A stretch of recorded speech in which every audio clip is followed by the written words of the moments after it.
My way, or the highway, and in the driveway is a nice range. Cause I grind through the climb, I invite pain. You'll never hear me, bitch, nah, I don't complain. Just gotta flip the switch and you can go and obtain anything you want, anything you need. Your mind's got the key ingredient, it's belief. They'll deceive with the negativity, but I just slide right by that energy. Even when you feel low, you can still go. Even when you feel slow, you can still go. Even when there's no hope, you can still go. I never answer to no, man, I still go. Go, go, go, go, go, go, go, go, go, go, go, go, go, go, go. What's going on, everyone? Welcome back to the Gallop Out. I'm your host, Ryan Anderson. As usual, get to be joined by Jackson Muniz. Jackson, how's it going today? Going good, man.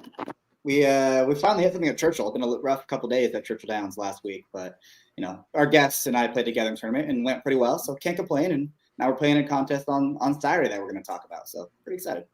Love to see it. Good luck. Yeah, we'll bring the guest on in just a second. Obviously, we got to go through some of the peripherals. First of all, good luck, this weekend. I'm sure we'll talk more about that as we're going to go through the claiming crown today for this Saturday at Churchill Downs. We're going to go through the last 6 races 6 through 11. We got our top 2 picks in each race, along with our special guest, and that'll segue us right into promoting the fact that Jackson, you and I are on In the Money right now. That's where most of you guys are going to be watching. If you're not watching through In the Money, be sure to go over and subscribe to their channels, because starting next week, that's pretty much going to be the only place you can watch the shows, whether that's on X, through YouTube. Hit the like button, subscribe if you're not already. You can also watch on the Gallop Out on YouTube.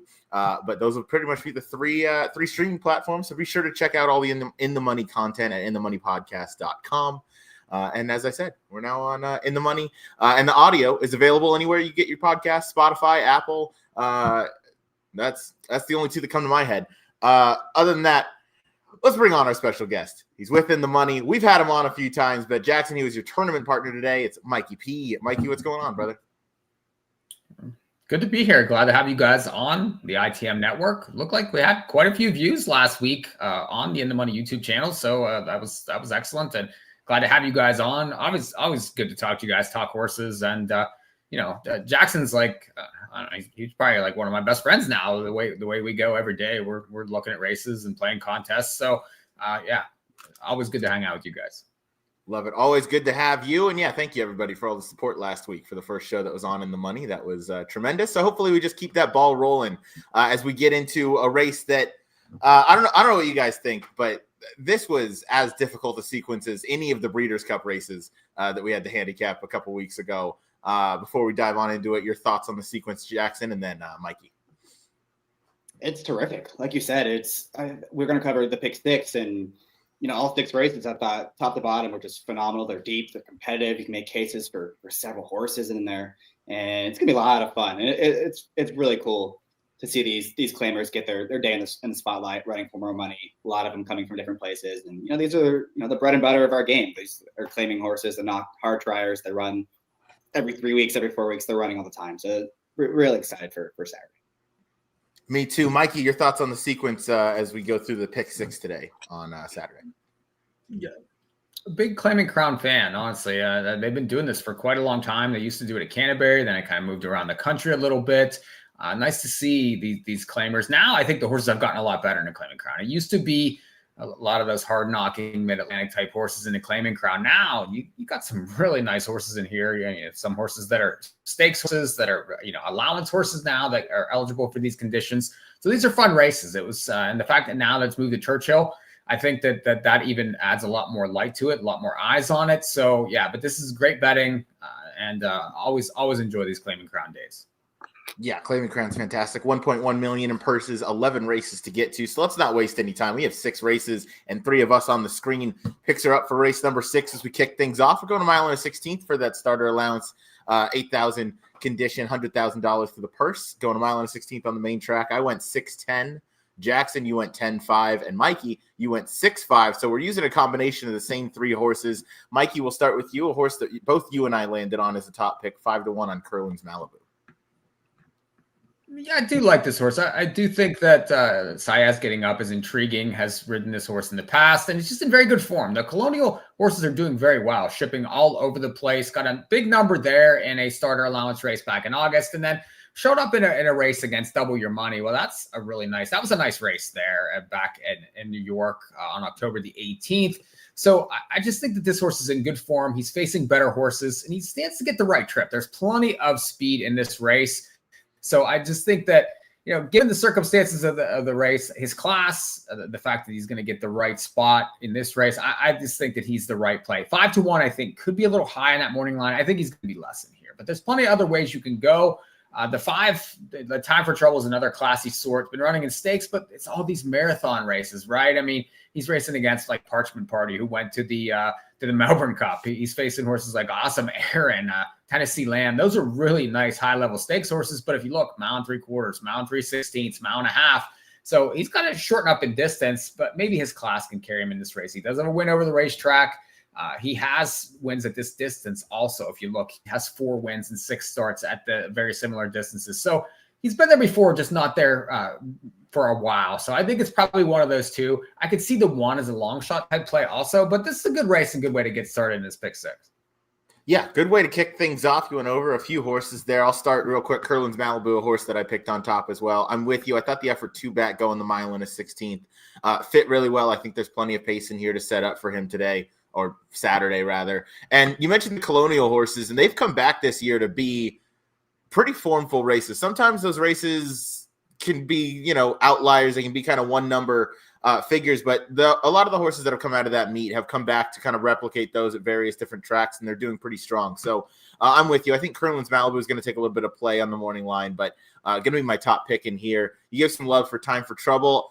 I see the point on this one. Obviously, has faced much, much better. I just thought that cutback might take a little bit out of this horse early, and I wonder if he's going to be left with maybe a little too much to do, but I certainly respect him. Jackson, you picked this horse in second, and then go ahead and talk about the 10 after any thoughts on Time for Trouble. Yeah, I think the good thing about the Claiming Crown is these fields are giant, and there's a lot of horses that do have speed, and their paces are going, to be honest. They're not going to let someone walk the dog in these races. So you can, bet these closers with some amount of confidence that they're at least going to have somewhat of a setup in these races. And then Time for Trouble probably is a horse that does need a setup in this race because he is coming out of those marathon distances and he's not going to have a lot of speed. He's going to drop out the back in this race, but he's got plenty of back class. We saw what he did earlier this spring running against graded stakes foes. There's no graded stakes foes in this race. So if they go fast up front and someone comes closing down the lane late, it's probably going to be him. It's just a matter of, can he get there in time or not? I like it. And then talk about the 10, your top pick in Hoodlum. Yeah, I do like him a bit on top. He's a little interesting. It's one of those races I didn't want to put a favorite on top.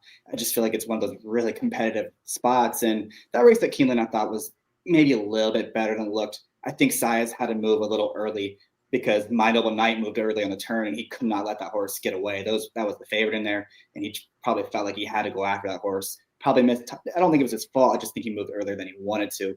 Got a little tired late. I think in this spot, he's going to have, be able to time that race better. Obviously, Torres is riding this time, but he's got races that fit. The races 2 and 3 back make him a fit against this bunch. And at 10-1, he's a horse I want on top because I do think he's capable of winning a race like this. Yeah, I don't disagree with most of what you said. I picked this horse in second. I thought could certainly rebound off the sloppy track effort at Keeneland, where I'm with you. He had to kind of move early when My Noble Knight made that move around the turn. So flattened out a little bit towards the end, but you do cut back that extra half furlong, and maybe that hits him right between the eyes. So 6-10 for me in the first leg in race number 6, 10-5 for Jackson, 6-5 for Mikey. We'll move on to race number 7. We're going a mile on the dirt. Start allowance 12,500. Picks are up on the screen. I went 9-13. Jackson went 8-11, and Mikey went 13-11. So again, we're a little bit similar, but not on the nose. Jackson, we're going to start with you as you're going to 12-1 on the morning line, Savannah Marie. Yeah, this is going to be a theme. I picked mostly prices in this sequence just by the nature of these races. They're wide open. This race is no exception. I guess Julian Joni is going to take a lot of money here. I don't need her as a favorite off of 2 just atrocious efforts. She won this race last year, but she's not in the same form. It seems like she's lost all of her speed that she's shown. So I don't need her. The horse to her outside, State of the Goat, just okay. And After that, that was pretty wide open. So I felt like Savannah Marie is a horse that has merit in this spot. She got really good this spring when she won a couple races back to back. And I thought the comeback race was maybe better than it looks watching the replay rather than the page. She tried to make a move into a slow pace. She was right there the whole time. She was battling. And then she really hit a wall the last 16th of a mile. I thought the margin was maybe exaggerated a little bit. I think it was better than it looked. Probably a perfect prep for her. Now she had that 2-turn race. She's got a little tired off the long layoff. Now they're cutting her back to 1 turn. She's got an outside post. She'll be coming from off of it in a race that has plenty of speed. And she's got races that are good enough to win as well. So at 12-1, I feel pretty good about putting her on top. Just needs to work out some kind of trip. I like it. Yeah, she has to. She has some stamina and some foundation off that comeback race, going 2 turns, cut back to the 1-turn mile. I don't hate it. Certainly has a shot. And at 12-1, I'm not gonna talk you off of a long shot. Mikey, you went with the number 13, Mercy Warren, a horse I threw into second because I think she has some merit as well. But you want to put this one on top for the returning BJ Hernandez, who I believe's first day back was today, if I'm not mistaken. It was today, and he got a win today. So obviously, Brian didn't lose too much with those severe injuries. So I'm happy to see him back. It's really nice that he's able to get back, especially those are some really bad injuries that he did have. So for him to be back so quick, it just shows how tough that these guys are. Really insane to me how he can show up today and just jump right back on and get in the winner's circle. So, shout out to Brian Hernandez, obviously one of the top jockeys that there is. But I do think that Mercy Warren plays well in here. I like the post. I think that Joe Sharp's barn is starting to heat back up again. And this one is very versatile. If you look, what was able to win at Saratoga, was able to just miss, lost to Next Girl, who I like second in this race, in the Colonial race going a mile there. And, then the Keeneland line I thought was decent there. Those were nice horses also. And that was 7 furlongs, just missed in that spot. Now you get an outside post. I do think that this horse should be stalking, in this spot, and has a couple wins over the racetrack. That's important for me. A lot of these horses are shipping in. This horse has proven over this track versus this company, and I just think has been facing better. Looks faster on paper than most of these horses. So I just think that there's too many things. I know 3-1 morning line, but again, big fields. I do think Jackson's horse, the 8, has a chance too, and I would definitely use in multis, but. The 11 is very similar to the 13. Those 2 horses with those outside posts, I think, are going to play really well in this race. I don't disagree. I definitely think your point on the 13 is one that I can echo. I had to put Mercy Warren in there in second for me, just because, again, I'm with you. The outside posting is an advantage. Having that early speed could just end up sitting that really nice trip, and has the tactical ability to kind of sit just a little bit off of it. She doesn't need to go to the front, but I'm sure Brian Hernandez and the razor sharp Joe Sharp will have this horse ready for a big effort. Jackson, the 11, Mikey touched on. Next Girl is a horse that you also have some love for. You also included this horse in second. Yeah, I definitely preferred her to Mercy Warren. Those 2 faced off in August at Colonial, and I thought Mercy Warren got the best of the trip in that race, and Next Girl still ran her down in that spot. So if you're going to get her at a better price in here, I definitely preferred Next Girl. And if you look at her 1-turn form on the dirt, it's quite good. She's won 3 of her last 4. The only race she didn't was the most recent one. It was Stake at Laurel, where she didn't have Lasix. So maybe she has a built-in excuse for that performance. And it does seem like there's a lot of speed. We mentioned Mercy Warren is very fast. The 9 horse is fast. The 10 Beausoleil to their inside is quick, as is the 4 Pink Rose. This really seems like she's going to have pace in front of her, and she's going to be somewhat overpriced too. So she's one I'd also use on any kind of horse almost in this spot. I think she's got a good shot. I like it. That's Next Girl, the number 11. Last one we'll talk about is the number 9, Sadie the Goat. 4-1 was a little bit short on the morning line, but again, this is a horse that when this horse gets to the front, and this horse is fast, I think with some true intention from Chavez out of the gate. I think even with the amount of speed in here, I still feel like Sadie the Goat might be the one hardest sent to get to the front. I know that's coming out of 2-turn races at Thistledown, so I hope that doesn't take too much of that early gas out of her, because obviously it's a very different race shape and race complexion. But if she makes it to the front, she's shown that she can just open it up and keep things going. So that's kind of my hope that I'm hanging on to for the 9 with Sadie the Goat. But this is one that I'd certainly go a little bit deeper in. Got to use the 13. I don't hate the point on the 11 in Next Girl. I mean, this horse is the perfect on the 9. Hold on, one more time. What price do you think you get on the 9? Because I think that 4-1 is quite low. I know she's 1-9 every time, but that's a pretty big step up for this horse. I would think this horse is going to drift up. You could get 8, 9, 10 to 1 on this horse despite winning 6 straight races. I just think that she's not going to get bet at all in here.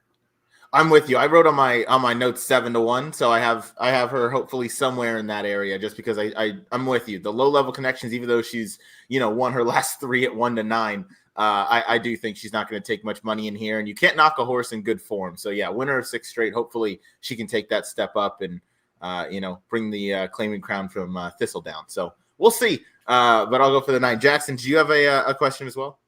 Well, I was going to add the 9. Like this horse is a perfect example of what makes the claiming crown so cool. I mean, she's been winning at Thistledown. She's won 6 in a row. It's obviously a very good horse, and now she's getting her shot at the big leagues at Churchill Downs and a big time stakes on Saturday. So I'm not going to use this horse, but definitely very easy to root for a horse like this. I did want to ask you guys. I don't like the 5 at all. Does anyone going to use the 5 Jubilant Johnny, as that is one of your early favorites for this horse? Mikey? I don't like her at all. I mean, last year she was in awesome form when she came into this race, and she raced very well in there. She was bet too in there. She was, sub 2 to 1, and that was a tough race that she was in last year versus these. But I mean, now I don't know how you take her. I mean, really. And now she ran the Seismic Beauty back in April. I mean, you can excuse that line, but since then, I mean, and I know Navajo Warrior's a nice horse. We're going to see that horse later. I mean, this horse is facing repeaters, but I don't know. I don't think she can get the same kind of trip. She's going to be an underlay. She can win, I guess, if she gets back to herself, but this is not an easy race, and I just don't want anything to do with her. 100%. I don't want nothing to do with her. She's a horse that if she bounces back into form, her best races, I mean, I guess if you go way back to that last summer performance at Del Mar, that's probably going to get the job done going the mile at the $20,000 claiming level. But other than that, I mean, she's going to be a huge underlay in here. I agree with what you said there, Mikey. And you can maybe scratch the last because it was off a layoff, and then scratch the 2 back because, that preceded a layoff. But I still want nothing to do with this horse. This is one that can beat me. She didn't run a step in her comeback race, and she was bet with what's normally pretty smart money at Keeneland. So, I'm a pass on Jubilant Joni as well. All right, we'll wrap up race number 7. I'm going 9-13. Jackson's going 8-11, and Mikey's going 13-11. Race number 8, we're going 5.5 on the grass. We all have a universal top pick, and Mikey and I are in lockstep here. I went 4-3. Jackson went 4-5. Mikey went 4-3. Mikey, we'll throw it back to you. Universal top choice in the number 4 Frosty View. I would imagine it's off that last trip at Keeneland, where if this horse repeats that effort, he's going to be really tough to beat. Yeah, he was fantastic in that race, and that wasn't an easy race. That was a 10-horse field at Keeneland that the horses looked very similar, and you can see by the price. And if you look at the chart there wasn't really a big favorite in there. I know that the one horse was sub 3 to 1, but a lot of the horses were jumbled when you look at the odds: 5 to 1, 9 to 1, 6 to 1, 8 to 1, 5 to 1. They're really. Nobody knew who was winning that race. And this horse just got to the front, took it to him early, took it to him late, and galloped in that race. So that was a fantastic effort. Now, I would argue that was a 2X at Keeneland. This is an easier spot here. You get a perfect post again. There's plenty of speed, but this one's the speed of the speed again. I think if this horse breaks on top, that they're all going to be chasing again. You get any kind of similar effort. I don't think the 5 furlongs is going to hurt whatsoever. It could, either 5.5, it shouldn't help. It's going to help this horse. I just think that this horse is the best and really has no rival in this spot. So I like the 4 quite a bit. I think that this one is probably my best bet of the day for Saturday. I like it. And at 3 to 1, that's a healthy enough price. I'd imagine he's probably going to take a little bit of money. But again, this is a big field, so maybe we don't get too much shorter than that. Jackson, your thoughts on the number 4 Frosty View? Yeah, if he runs back that Keeneland race, he's going to win. That was a monster effort. It was a strong pace. The pace fell apart, and he won that race for fun. I mean, that race was never in doubt at any point. So if he's able to replicate that performance, he's going to win. Even the race, 2 back, going a mile against stakes foes, that was excellent, going distance too far. 5 of his last 6 turf races would win this thing. So he seems a very likely winner. There's really not a whole lot of speed drawn to his outside either. So he's probably going to get the exact same trip he got at Keeneland, where he was just stalking on the outside, probably outside of the 1 horse on the rail. So I don't think there's a shot. We're going to get 3 to 1. He seems more like 9 to 5 ish. I think people are going to probably pick up on that as well. So I agree with Mikey. He seems like one of the more likely winners of this sequence that we're going to talk about. Sorry. I'm with you. Yeah, that effort 2 back as well. I mean, that was against Emmanuel, Paros. Those are stakes caliber, stakes repeating horses. And he went toe to toe with them for a bit and ended up fading a little bit late at what I don't think is his best distance. So I'm with you. Any repeat of that, and he's going to be very tough to beat. Jackson, we'll stick with you real quick. The number 5 final verdict. You're going to try and get in underneath the number 4 Frosty View. This is one of those strange horses where I don't. He's had so many excuses. I can make an excuse for his last 6 starts, but at what point does he just become a horse that doesn't get good trips because he's been wide, he's been against inside biases, he's been wide. Like at some point you got to run a winning race, and I know he's been running against good horses. I don't know. I do think I like the 4 more, but the 5 does have class. If anyone's going to mess it up for the 4, it might be him, just because he's drawn right outside of him, and he is just as quick. But you look at his turf sprints. I mean, all those races, I can make excuses for. It's just, again, as I said, he might just be one of those horses that just manages to find tough trips. So he'd be more of an underneath type for me, but I don't mind having a strong 4 or 5 exacta in this spot. Yeah, I don't hate it. The cutback should fit pretty nicely. I don't think he's going to lose too much speed because he is a forward horse and he's very naturally quick. So I'm with you. And again, Judge Davis, Dear Dad, those are horses that are classier than this bunch that he's facing, but still have to get past Frosty View. Mikey, you and I landed on Sua Summer for now trained by Victor Barbosa, 4th start in his barn. What do you like about this one coming up from Gulfstream Park? I just think this horse has some class to him. He likes to finish second. I mean, four seconds this year in 7 starts, but this horse has made money. And, it's always sort of around it. Then the last several efforts have been solid, up close to the pace. And as again, was claimed for 25 and then has been protected ever since. This horse just runs its race every time. I think probably gets a very similar inside type trip there, close to the pace. It's just a matter of can this horse catch the 4. I don't know that they can, but I do think that he can round out a decent exacta in this spot. He's classier, he's faster, and some of these other ones, I don't know. It's hard to make a case for them chasing and finishing in here. I think he can chase and finish, and that's why I like him second. Yeah, I share your sentiments on that last point where I feel like coming from just off the pace is kind of his game. He likes to, be chasing early and have that target in front of him. So I expect that that's the trip we're going to get from Luis Saez and Sosua Summer. So hopefully that's enough to clunk up for second because he certainly likes to finish in that spot. Once again, as you mentioned, turf and synthetic, he matches well on both. Obviously, this one's going to be run on the grass. Any other horses to speak about? Is anybody worried that the number 1 speed figures from the inside post could maybe pose a threat to Frosty View going too fast early? No, if you're on the 4, you go. You do your thing. You don't even worry about him because that's exactly what it did last time at Keeneland. So if it worked there, why would it not work here against an easier bunch? I think Mikey brought up a good point about the 3 is that, there's just not a lot of proven closers in this race. Like a lot of these horses want to be close, and they're not nearly as quick as horses like the 1 and the 4. So I have a tough time seeing this race falling apart late. Yeah, I don't know who it would fall apart into the hands of because, as you mentioned, there's not a whole lot of proven closers. Race number 8, I went 4-3. Jackson 4-5. Mikey 4-3. We'll move on. Race number 9, 7 furlongs on the main track. Picks are going up on the screen. I went 13-12. Jackson went 4-7. Mikey 12-4. Jackson, we'll start with you with the number 4. That's Soze. 12-1. This is a speedball, so expect him up front early. Yeah, I feel like a lot of people talk always about the cutback angle, right? The cutback horses going from 2 turns to 1 turn, they're going to have the more stamina. But I think the inverse can be true too. And we're looking at this race, all these horses are coming out of, mile 16th, mile and 8th races, or majority of them are. And this is the one horse who is very quick running in these 6 furlong races.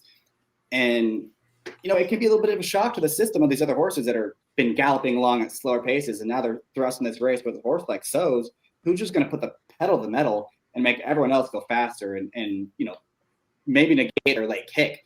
And if you toss his most recent race at Delaware, where the pace kind of came apart a bit, he's running numbers that are fast enough to win. He's the speed of the speed, and he's going to be a price in this spot. So I like this horse in this race. I don't think there's a whole lot of speed that he's going to have to contend with. And if he can get loose on the front end, I think he can take this field a long way.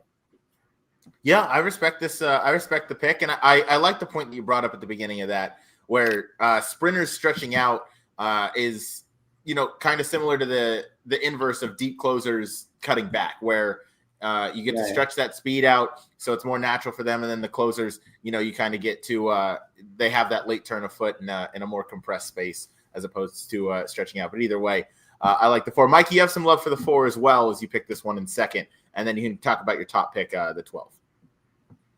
Yeah, I agree with Jackson. If you look to something that's interesting, if in sprint races, if you look at 2, 3, 4, and 5 back, this horse broke first every one of those races. So this horse is breaking first in sprint races. He's going to get the front. He's going to be a price. He controls the race. I could forgive the last race. I mean, he was 23-1. He was the longest shot in the board in that Delaware race. So I'm willing to throw that out. I mean, that's a condition allowance race. This, I think, is a better spot for this horse. So can he get the jump? I do think so. It's just a matter of, is he good enough in here? So I do think that he's the one I want on the front end. And just, a horse that I think controls the race at a price. From this post, he's going to be in front. So I don't mind him. And then, my top pick is the 12, though, Keen Cat. Now, this one's 8-1 morning line. And I want to throw that turf race out last time. Faced Risk Manager in there. We're going to see that horse later on this card, who's on quite the winning streak. But prior to that, has raced well over this track. 2 wins, 2 seconds in 4 starts. You get Brian Hernandez back in, and you get a cutback here for this one also, but has raced pretty well going a flat mile over this track. And if you see, he's favored over some of the horses he has to face in here. Horses like Gilmore has been knocking heads with that one. So I like the fact that this one's drawn outside. I think that the cutback will be okay. Maybe ends up in that stalking type spot. You have a pretty nice workout on November the 9th. And, maybe gets a little lost in the board given the finish last time where it was 3-1 versus Risk Manager over the grass. And this horse isn't even, he's won a couple grass races, but this horse is a dirt horse. I think that the sprint will be just fine. Has won at 7 furlongs over this track. There's just too many things to like at a price for me. I think he gets the right trip. If he's on his game here, and I think he will be, he's going to be tough. If you look at his figures, he's faster than most of these horses. So why not him, especially at a price? I think he plays really well in multis here. Yeah, why not him? Oh, go ahead, Jackson. Do you guys think he actually will be 8-1? I feel like he could be half of that because he seems very obvious to me at least. Yeah. He gets better. Probably. That's the thing. Yeah, he does get bet every time. He's been favored in his last 4 dirt efforts. And you mentioned he's been knocking heads with Gilmore. He has the right kind of run style, though. And on top of all that, and the points you made, never been out of the exacta at Churchill Downs, and he's never been out of the exacta in 3 tries going the 7 furlong distance, which could be kind of that unique kind of specialist distance. So he clearly likes that. He's going to run his race, and he is over a track that he prefers. And Brian Hernandez obviously knows how to work out a good trip or two. My top pick is to that one's outside. And the number 13 Nation, 6-1. Obviously, seeing 6-1 on a horse where Irad Ortiz is riding is always a positive because it's not often you get, above 9-5, or it's not often he could possibly be an overlay. But this is a horse that has shown some ability and has progressed nicely since being in the barn of Bob Hess, who's off to a 2-for-2 start at Churchill Downs this fall meet. I'm pretty familiar with this horse from Del Mar, and winning in that restricted non-2 life where they were just pretty much trying to dump this horse, came back in a claiming race and ran okay, and then went into the barn of Bob Hess, and Bob Hess immediately protected this horse, ran a good third, and then took that step up second time in the barn when winning at Keeneland. And I feel like this horse could take one more progression forward. This horse clearly had some talent as he was bought for almost $400,000, and maybe just didn't live up to that potential with Eclipse Thoroughbreds and Michael McCarthy. But Bob Hess seems to have this one going in a good rhythm, so I feel like third time off the claim for Bob Hess. Irad sees fit to stick aboard, and in a full field like this, I'm sure he had other options, and he wanted to stay here. So that's a vote of confidence for me, and just another one that I think can come from off the pace. So if they heat things up, maybe this one's kind of sitting in a good spot as they turn for home. So I want to go with the 13 Nation on top. I love this horse. He's awesome. Yeah. Mm-hmm. All right, Jackson, we'll wrap up this race with the number 7, My Noble Knight, who made that early move on Hoodlum and threw off that horse that day. But you were going to take this one back, now going 7 furlongs on the cutback from 9. This is what this horse wants to do. Every time he runs 2 turns, he makes this big move, and he hits a wall in the final furlong. He did it last time at Keeneland. He got tired late. He did it at Parks. They cut him back to 1 turn at Saratoga. He won for fun. And then the Saratoga race on July 16th, I hammered Gilmore in that race, and I was watching the whole time. And some horse made this giant move on the turn. I think he actually put his head in front of Gilmore at one point. I'm like, oh, I just lost. And then all of a sudden, Gilmore took off, and this horse hit a wall. This horse wants to run the one turn. This is going to be perfect for him.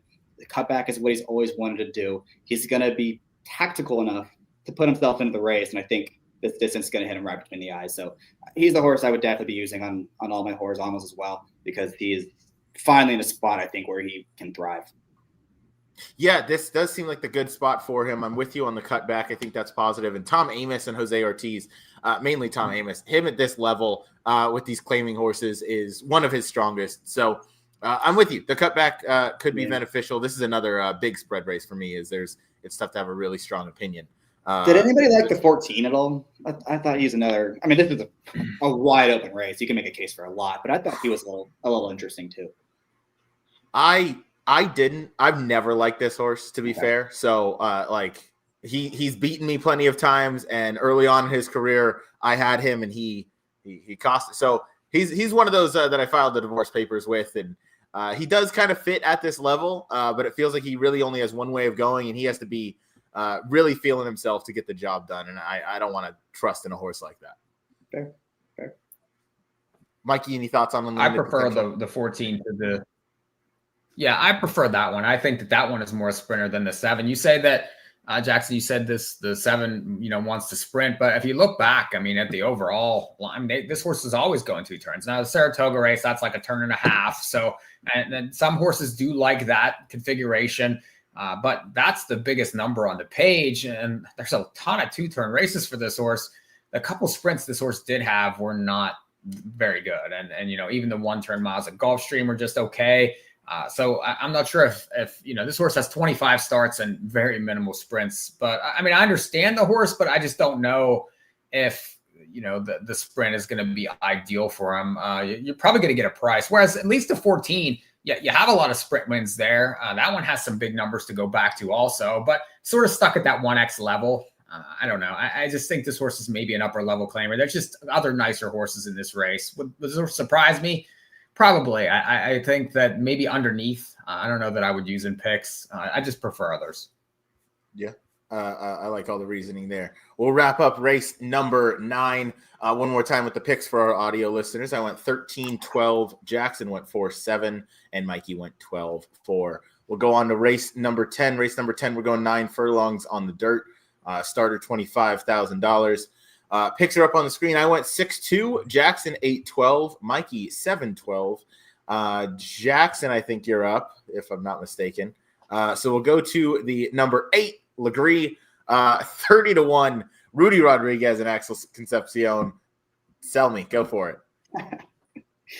Yeah, we're blowing up the tote, and as we talked about, you got a full field. There's 14 horses. There's speed on the inside. There's speed hung way out wide. I don't see any way this pace is not fast. And that's probably going to most likely set for a horse we're going to talk about in the 12.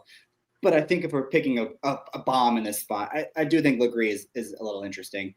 The turf race last time it was okay, but the race 2 back at Saratoga, that was a better group than what he's facing here. He was very, very even running style in there. It looked like he was done and then kind of came on again, ran like a horse that wanted more ground, and he's getting it in this spot. The race 3 back, I will admit, was kind of a joke when all the horses scratched and he kind of just went for fun. But the 87 buyer stacks up, pretty well against the rest of this group. And then the race 4 back in July at Saratoga was a massive inside speed bias. He was always wide. I think that's also a race you can kind of just chuck. And I think he's got form that's just a little dirtied up. He's run plenty of numbers that are good enough to win. He's not going to be on the lead in this spot. He's going to be coming from out of it. And I'm hoping this pace collapses for him. And at a giant number, I do think he's a horse that is capable of picking up these pieces late and maybe blowing this thing up. Yeah, look, I mean, the numbers 2 and 3 back, they fit. And this is one where he's just going to kind of sit back and make his one run. So if they do heat things up early, I have no bad things to say about this 30-1 shot. Mikey, any thoughts on this before we go right to the inside and double your money?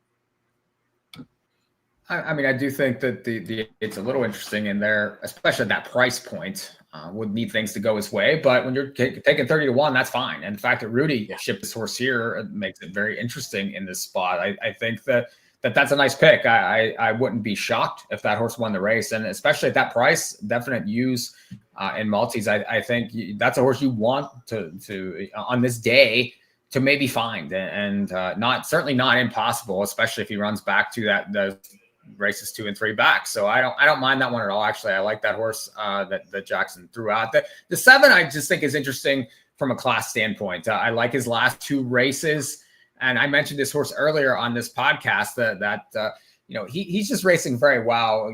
Showed up at Parks in that mile and a half spot. He was never going to beat the winner in there. That horse was 3-5, was very well meant, that shipped in. And I just think that he raced very well there. And he followed it up with a really nice win in New York in a starter allowance race. This horse is, I think, improving. I think the Lasix helps a lot. He's going to get an outside stalking type trip. If you look this year, 11 starts, 4 wins, 6 seconds, 1/3. He couldn't be any sharper. And coming into this race, I think at his best. So I do like him a lot in here. I think he gets the right trip, and he's just better than a lot of these horses are right now. So he would be the one for me. And I think that he'll be an okay enough price. He's 6-1 in the program. He's probably somewhere between 4 and 6, right? I mean, other horses are going to take money in the race. I could certainly see him floating up in price as well. Kind of low-level connections. There's going to be people that gravitate towards some, maybe more popular connections, such as the number 12 horse that both of you picked in second. I picked this horse in third, Navajo Warrior, Safi Joseph, Irad Ortiz teaming up, trying to go make it 5-6 straight wins for this horse, now in the barn of Safi Joseph.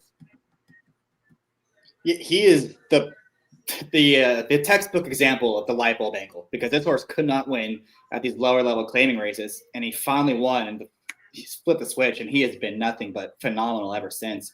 He's just getting faster and faster and faster. If it's a slow pace, he can sit a little off of it and still win. If they fly, he can come from way out of it and still win. Just a super easy horse to like in here. And he's supposed to, he's one of this track. He's supposed to get a setup. The barn's going well. It's Irad Ortiz. I would expect him to be a pretty clear favorite by the time this race goes off, but there's no doubt he is the horse to beat in this race. He's the horse to beat. He's in razor sharp form. Mikey, anything to add on this one? No, he's just been awesome, and I actually liked him in Southern California when he was racing there. I had him a couple times, especially I caught him at 5-1 back in April, and since then he's been even better. And he shipped east. He showed up at Saratoga and won nicely, and then he showed up here, Churchill, and won from an outside post. He's very versatile. He's good, and he's going to be tough to beat. There's others that can beat him in here. I could see the 13 maybe, running a pretty nice race, but he's a horse you have to have on tickets. Like I'm not sure that he's any horse that I would single in here, but he's a must use. Yeah, certainly a must use. You mentioned the 13. My top pick, I went with a bit of a price in Wilaka for at 15-1 for Kelsey Danner, Adam Beskica. They've been on fire when they team up together for one. So I'm confident in picking those connections. But this horse is also going good at the right time. Last out, had a good win over the track going the 1-turn mile. Now stretches out to 9 furlongs. Faced a couple of these in Cadet Corps and Burning Hot 2 back going 9 furlongs at Colonial. I like that effort. Maybe just flattened out a little bit late, which obviously maybe I question if the 9 furlongs is truly best for this horse, but has some consistent numbers and seems to be in a good vein of form right now. So at 15-1, I feel like we'll get every bit of that. I hope Beskica just kind of drops this horse back, just has a clean trip and is going to make that run as they turn for home. And the stretch is going to be long enough. So in Beskica, I trust on this one. Go with a price in Wilaka to shake things up a bit. Last one is that I'll talk about is the number 2 Cadet Corps, Junior Alvarado on for Kelly Breen. This one shipped in from Delaware off of a 1.70-yard third place finish, but 2 back, won a 1.125 in that Colonial race I just referenced and got the win that day. That was a really nice race, and this is another one that's just very consistent. This race, I have very few strong opinions. This would be if I decided to play the pick 5 on Saturday, this would be a huge spread race. There's 8 or 9 horses that are all within, a couple points of each other and in good veins of form. I wanted to go with the 2 Cadet Corps just because I felt like that race 2 back is going to be one that I want to lean on. I like Certified Lover Boy, who finished 3rd in there. Not in this race, but I like that horse overall as a good company line. So 6-2 for me, 8-12 for Jackson, and Mikey 7-12. Any other horses you guys want to talk about before we move on to the finale? I'll just ask Mikey really quick because we talked about the speed. And I know he has a 7 on top. Do you envision him trying to wire this field, or do you think he's going to come from a little off of it? Um, that's a good question. I think that he could probably do it either way because he's been up close in his last couple starts. And if nobody wants it, I think he can take it, and I think he could take him a long way. But there's other horses that want it. I mean, the 10's probably going to go. There's other horses that could be forward in here. Maybe the 13 wants to go. I could see him sitting just outside and getting that. However he wants to do it kind of trip in this race. And he's always close to the pace. So would I mind him in the front? Not really. Would I mind him just off a top 2 or 3 that we're dueling? No, not really. I think he can win either way. I like it. Good question by Jackson on the number 7, double your money. We'll move on now to race number 10. One more time for the audio listeners. Race 10 picks. I went 6-2. Jackson went 8-12. Mikey 7-12. We'll move on now. Race number 11, final leg of these 6 races. Going a mile and a 16th rather. Starter $8,000 condition. I went 3-4. Jackson 4-9. Mikey 3-8. But let's start the conversation with one of your heavier favorites in the sequence. I don't know if you guys think maybe this will be the heaviest favorite. Risk Manager. Mikey alluded to this one a couple races back. Mikey, you're going to kick us off. For me, this is a pretty heavy lean to end this sequence if I was going to play anything horizontally. What about you? He's just been awesome, really. Those last 3 starts, he's been fantastic. He comes from way out of it, though, and that makes him a little bit tough to trust. But, I mean, if you watch the Ellis race, that was great. I thought the Kentucky Downs race was very impressive. Started out on the inside, then he ended up wide on the turn. Now, he had to dig down to win there, but he wanted it. And then if you watch the New York race, Pratchett sat him in last and kind of, took those horses as he pleased. He's just in great form. He's very, very good right now. And the problem is, can he come from last again to win? I think he can. He's just in that much of a good form. I don't know that he'll be the biggest favorite on the card. I think that, he's probably somewhere, I guess, between, 8-5 and 2-1, because there's other horses you can bet in this race, but he's just very sharp and he looks effortless almost in some of these races that he's winning. So he's hard to go against, I think. It looks impressive. That last effort at Backwood, Flavian Pratt rarely looks that confident on a horse with so much to do, and he never looked like he was worried about that race for a second about getting the victory. Classic Mike Maker angle to get a horse in his best vein of form going at 7 years old. So that's a good Maker angle. Has this horse going right. I'm with you. This for me is a heavy lean. My bad if I said heaviest favorite on the card. I meant more of the 6 races that we covered. But either way, Jackson, you are taking an alternate approach, trying to beat the favorite in the 3 Risk Manager. You're going to go with the 4 Nantasket Beach and the Frenchman Leperoux on top. Yeah, I think the problem with Risk Manager that he's going to run into in this race is there's just not a lot of speed. I mean, you're going through this full field, and there's not a lot of horses that like to be up on the front end of it. And last time he had everything his own way. He saved all the ground. It was a perfect trip from Pratt. He had a fast pace to chase. I don't think he's getting necessarily – he might not get any of those scenarios in this spot. So I would be trying to beat him at a short price. I do think Nantasket Beach is a little interesting. He's going to be one of those horses that will be forwardly placed. He's just looking at this field. He's not always up there, but there's just no one else in here to go with him. So I think he'll be up close. The last race was concerning. He didn't run a step at Saratoga. The race 2 back, obviously, at Churchill would probably win. But even the race 3 back at Gulfstream, he was good. He was really good all spring long. So maybe, they just need a little time off. I'm sure this has been the target ever since. I'm sure they saw that they were eligible for a race like this. They're going to get him ready for Churchill Downs, big purse, track he's run well at. And if he's able to reverse form, get back to that form he showed earlier this year, I think he's got a shot against these. Yeah, I picked this horse in second. I certainly thought Nantasket Beach deserved a look. I like the pace style or the running style this horse has been up close to some slow paces. So I'm with you. I don't know that there's an abundance of speed, but looking at the race 2 back for Risk Manager, just to go back to that one real quick, was able to sit a little bit closer around made that kind of mid-race move that was successful. That was at Kentucky Downs, maybe a little bit of an asterisk there, but certainly Nantasket Beach fits. That 2 back effort was very strong over this track, getting the 97 buyer. So one that I don't want to discount at all in the sequences. The number 8, Grounded, Mikey. This is going to be a pace factor up front. Shipping in from Presque Isle Downs. You expect this one to go to the front and see how far he can take him?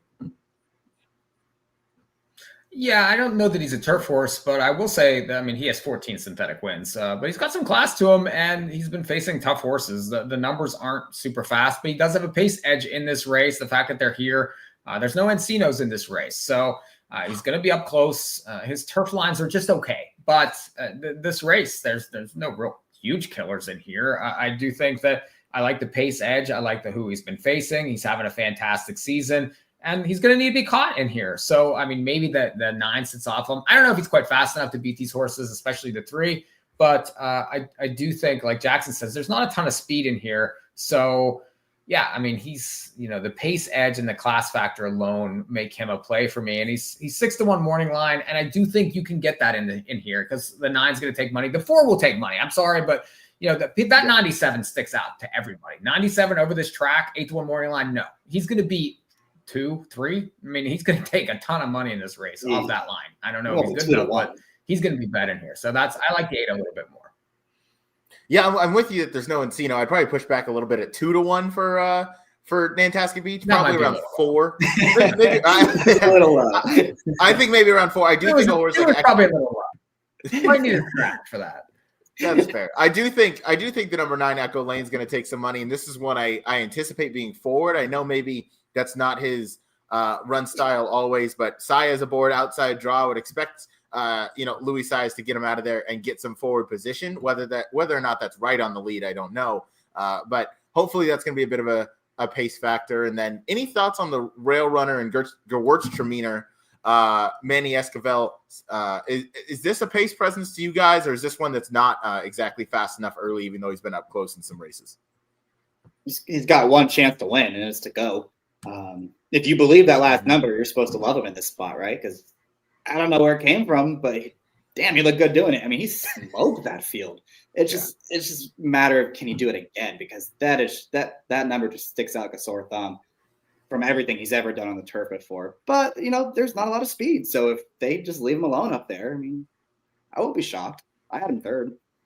Yeah, no, Gewürztraminer certainly makes maybe a little bit of sense if you do love him in that on that last effort. I was thinking maybe this is kind of one of those horses that could go with a horse like Grounded, maybe a horse like Echo Lane, and just kind of force that pace for the 3. But yeah, no, if you like that last race for Gewürztraminer, then you're supposed to love him in here. Man, I got to stop saying that name so many times. I'm glad you're pronouncing it and not me. I just called him the 1. I think that's easier. The 1, yeah. I got that is an easier way to pronounce it. Any other horses to talk about in the finale here, Mikey? Anything that we haven't talked about yet? No, I think we got this race pretty well covered. I mean, those are the contenders in this spot. I think one of those major contenders will probably win the last. I don't really see any huge upsets in there, but it's a phenomenal day, phenomenal racing, and jump in on these multis, because with these big fields, you got big morning lines, and some of those horses that maybe lower in the win pool might play better in some of those multi-leg bets, because they're just, people are going to be spreading out. There's going to be a lot of tickets spread to a lot of different horses. And they're all pretty much, there's a lot of horses in form. It's big money. A lot of these horses don't go for this kind of money, so they're going to be ready to roll. And that's why I love big days. Yeah, this is kind of one of those horizontal sequences where there is no super short favorite, and there's certainly not multiple of them. This is one where you could have, a fair bit of bankroll invested into it, because with the competitive fields, there's going to be prices, and even if it's a bunch of 7-2s, you're still going to get a good ROI for maybe a bit of a larger ticket. Jackson, I didn't let you talk about the number 9 Echo Lane, so do that before we wrap things up here. Just a horse. I love Churchill. He's very classy. He's racing better recently, and he's another one that you got to think this has kind of been the target after the race at Colonial didn't probably go the way they wanted it to. But with Saez on, he's going to be fourthly placed, and he's got plenty of numbers that make him tough in here. I'm with you. This is one I tried to get behind, because I'm with you. He is consistent in the way that he always kind of runs his race, and he's going to be forward. And I think in this race, that's going to be a threat. But when his wins are by a neck or a head or a half length or a head for his 4 wins, I mean, he barely gets there. Racing. It is great. That's fair. That's a fair point. But taking 3-1, I'm not against this horse. I think I have this horse like 4th. But no, I'm not pushing back too much. I just think it is one of those where he does like the track. He's 5 for 7 at the distance, so I got to give him his props there, because he certainly likes the 8.5 furlongs. All right. One more time with the picks for our audio listeners. I'm going 3-4, Jackson 4-9, and Mikey 3-8. Jackson, I got Mikey's thoughts on the sequence. Are you going to be playing anything horizontal, or are you just going to be focused on that tournament that you guys qualify for today? No, definitely going to be focused on that tournament for sure. Quick plug for Twin Spires. They have an NHC qualifier on Saturday, so they don't have too many of those. Definitely one. If you're trying to make the NHC, try to get involved in that one for sure. It's a phenomenal card. The $3 pick three. Always try to play it as much as we can. And I do think my stronger opinions were those last 3 races. So the giant fields and the $3 minimum. I mean, if you're able to connect the dots, regardless of who you like, you are going to get paid. So definitely a sequence I want to be involved with. Yeah, good shout out to the Twin Spires tournament that's going on for the NHC qualifier. Good chance to get your trip paid for out to Vegas in March.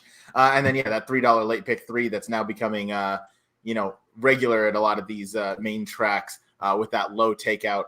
That's always fantastic. Mikey, I'm excited that you're able to join us more and get on our shows now that we're on In the Money, and we can coordinate getting these shows out. So it's been great having you as always.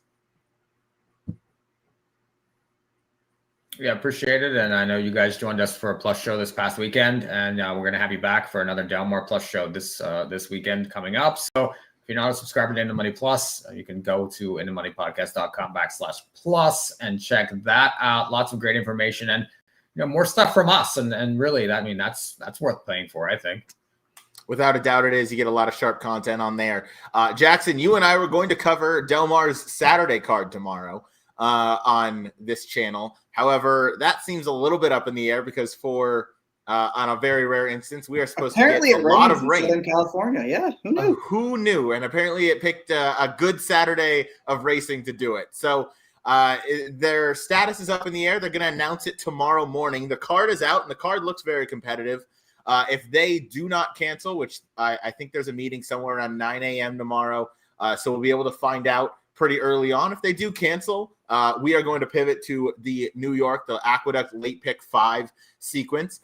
If they decide to run racing, Jackson, you and I are going to cover some Del Mar racing. So we're going to play it up in the air.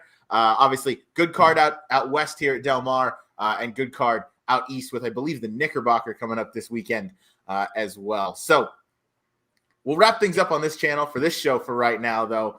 Mikey, thank you again for joining us.